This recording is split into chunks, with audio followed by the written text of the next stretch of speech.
Before I get started, morning everyone. Any takers for where this location is from Hilton? Sri Lanka. Good guess. So, yes, it is Sri Lanka. It's in a national forest reserve called Yala. Beautiful resort. It won a couple of awards recently for a best forest preserve resort in APAC as well as in the world. So, 2 years ago, my family and my extended family, we went on a trip from New York to San Francisco.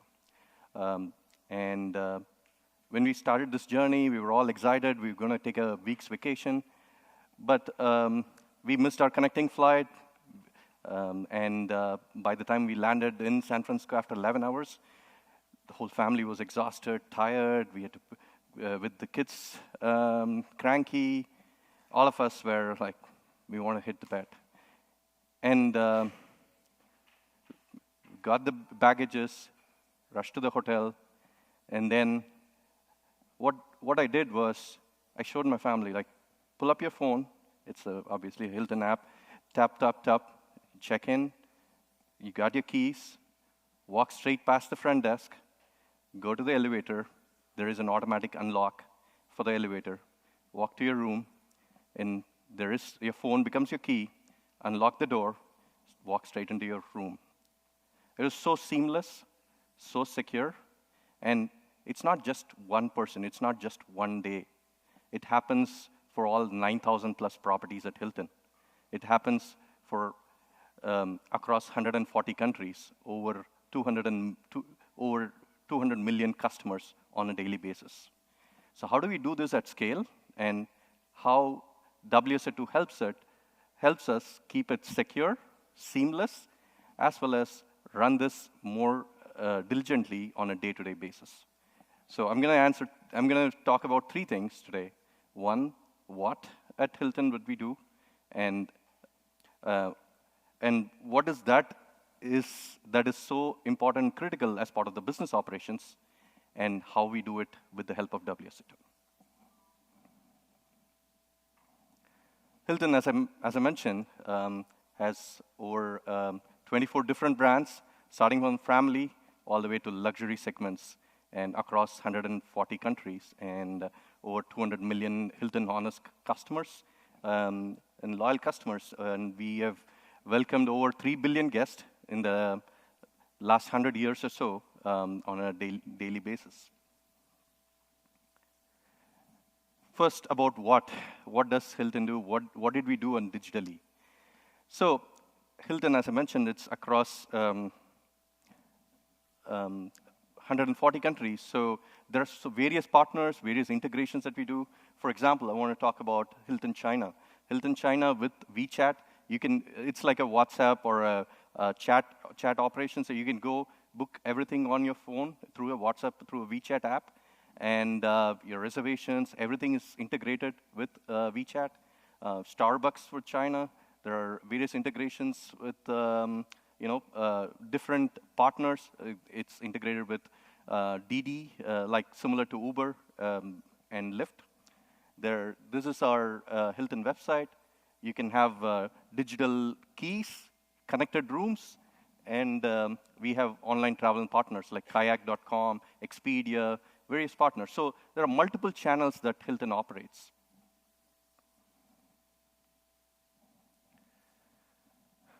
So you can pick a room, you can choose the digital key, you can check in, and voila, you're in your room.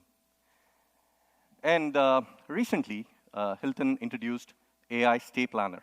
So AI Stay Planner, you can, it's a personalized travel. So for example, I want to travel on a sunny side location or beach location in January. It is integrated with AI, and I can go and say, show me the locations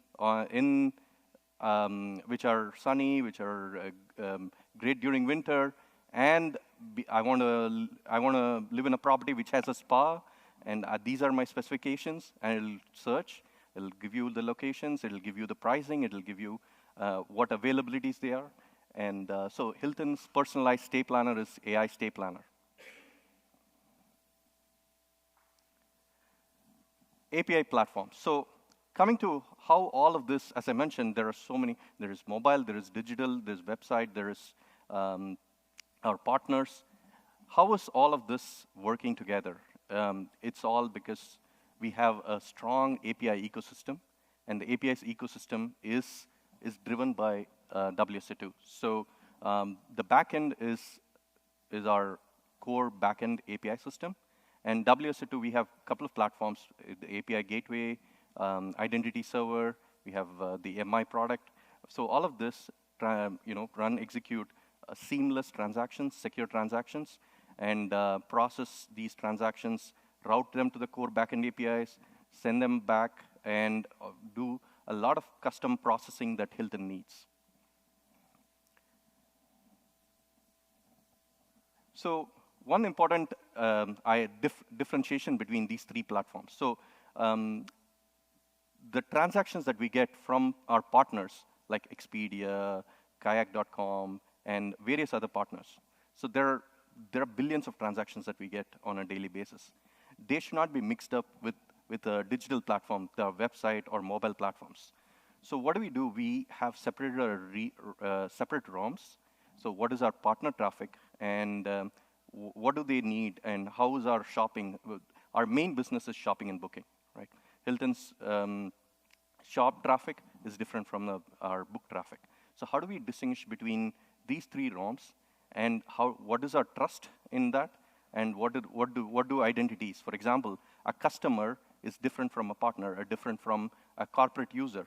For example, you walk into a front desk agent, that agent is different, has a different access compared to what a customer has, compared to a partner has. So all of this we try to identify, and then we separate out the ROMs as the customer ROM, partner, and digital ROMs.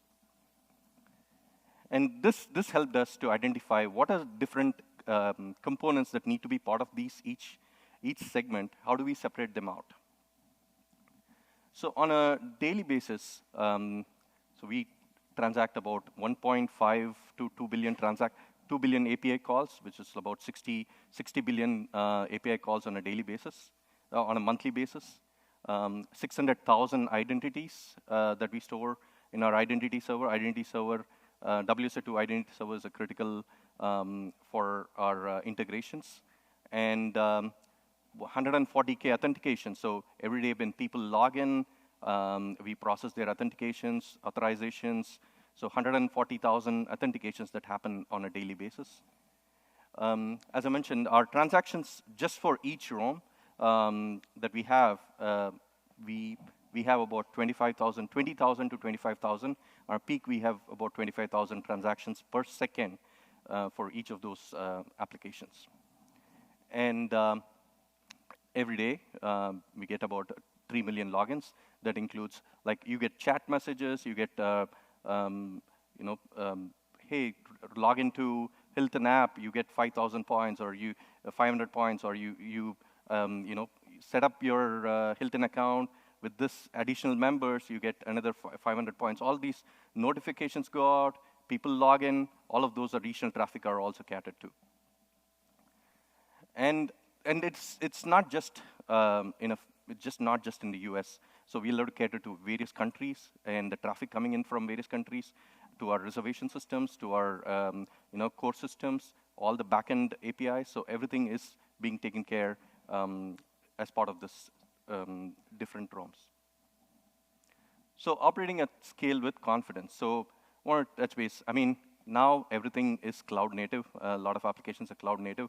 So initially we had, obviously, as like other companies we had in our data centers, we migrated everything to cloud native, made it Kubernetes, EKS, strong CI/CD pipelines, as Gautam was talking about. We have a strong GitOps-based pipelines, not just for our backend systems, even for WSO2. We have WSO2 pipelines getting deployed with a stronger confidence that what is going in. We have a reliability checks on every segment, what is in our test environments, what is in our production environments, how do we roll back, what is our process. a strong confidence in our CI/CD pipelines, unified dashboards. So our observability has what are the traffics and how do we identify incidents, strong integrations with our charts, and have we get alerted even when there is a simple incident. We get alerted. Traffic is being looked into. If there's a certain issue in a certain country, we get alerted as well. So that gives us much confidence in what we have built and what we can identify, what problems are there in our, not just in our WSO2 system, but also in our backend systems. Scalable, resilient, SIAM observability. This is something that is very important. So we have a strong interface, strong integrations with our LDAP, IDM, and ping directory and various other systems. So what we have done is we worked with WSO2 recently and got a strong LDAP patching, and that helped us diagnose. So if some transactions are failing, we were able to deep dive and look at each transactions and say where exactly the failure was, and then integrate that with our observability metrics as well.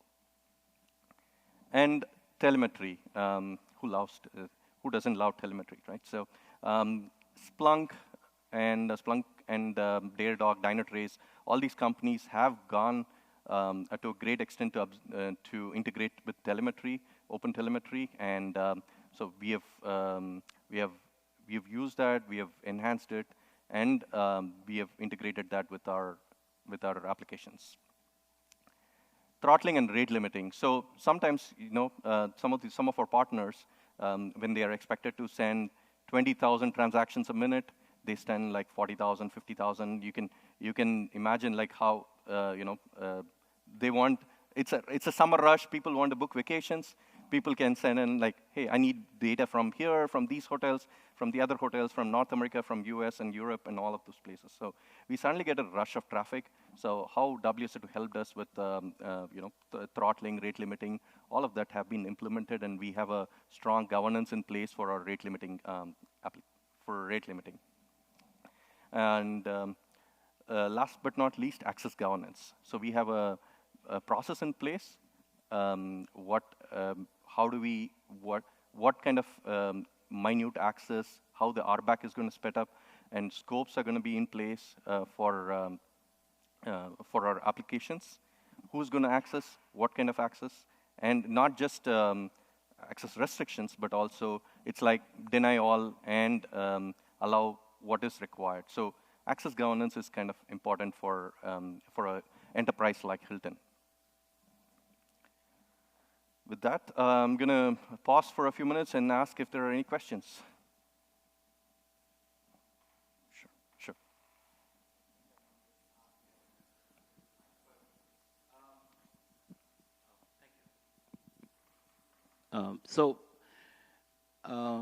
A great presentation, by the way. Thank you for walking us through. One of the things I'm kind of curious as well in your experience with the Hilton Enterprise, when it came about serving geographically, your workload or the payloads coming from different countries, how did you end up scaling them? Did you end up having more pods, or was it you attach more of the more compute power and so on and so forth? If you can just walk through. I'm not sure if you're going to cover in the rest of the slides, but I wanted to see if there was one area which everybody kind of talks about. Great, you have all these things which looks like a white paperwork, white paper, looks good on paper, but on production, when you go to the ground zero reality, since you already have deployed this, I just wanted to elicit your opinion to see what you have done in terms of scalability and performance. Sure. So, what we have done is we have separated out on what is on the front end, what is facing the countries, and what is so property management systems are different from our backend systems. So that we have a clear line of demarcation. The property management system are the ones that are facing the country. So each country, each location could be geographically different. So with that, there is also a challenge with it that brings in, like China, for example, has their own restrictions of nobody can access the China websites, the Great Wall of China, the Great Firewall of China, that they call it. So Europe has regulations on what can be accessed, what data can be saved. So with that, we have separate property management systems, separate interfaces, boxed in specifically for those countries. But our backend systems, which is protected and layered beyond what is available, has been scaled to manage these workloads. So we have scaled up in a way that if there is, and it helps us if there is, they are in different time zones as well. So we have managed in a way that we scale up, scale down based on what is, what time of the day and what, how the workload is. For example, if it's summer or if it's holidays, there is auto scaling available. And for the backends, it is an integrated system it is more based on ROMs than based on countries.